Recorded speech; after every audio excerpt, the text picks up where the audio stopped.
If you think it's hard keeping track of all the steps in my life, try being me. The steps are the bazillion stepbrothers, stepsisters, and half-siblings my parents keep laying on me. Follow this. First, there are Angelina and Jack, my parents. I've called my parents by their first names for as long as I can remember.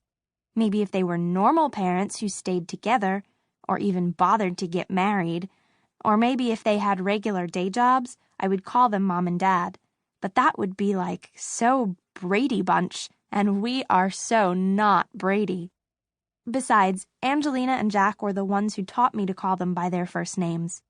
Angelina said Mom was too uptight a word for her to hear, and Jack said being called Dad made him feel like an old coot. Angelina's an actress, and Jack was a comedian. They met when they were both waiters at a hip restaurant in Manhattan. They were young, dumb, and in love, according to Bubby, my grandma. They moved in together and had me. I'm Annabel Whoopi Schubert, and I'm 12 years old, but I'm going on 13 with a vengeance, as Bubby says. After Angelina and Jack finished being young, dumb, and in love, they became yelling and fighting adult folks. After a couple really bad years being miserable all the time, they split up when I was 9.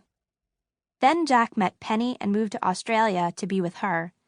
Penny has a daughter, Lucy, who's the same age as me, and a son, Angus, who's in kindergarten. They call it kindy in Australia.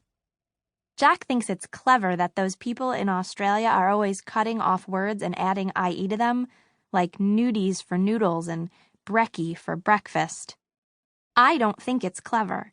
I think it's lazy. My baby half-sister, Beatrice, who's the daughter of Jack and Penny, and also the half-sister of Lucy and Angus, will end up talking like that one day. Imagine that. My own blood sister, and she's going to speak with an Australian accent and cut off her words and end them in IE. Please. Back to Angelina, my mom, who got way too into her role as PTA treasurer and started dating the president of the PTA, Harvey Wiedemann. Harvey is the divorced father of Wheaties, only the dorkiest kid in the whole 7th grade. I don't even remember Wheaties' real name.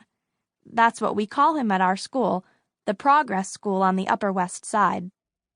Wheaties is short and scrawny and goes around singing folk songs. He's the last boy you'd ever see on a cereal box. Now Angelina's pregnant, and she and Harvey are getting married, so I'm going to have another half-sibling and another step.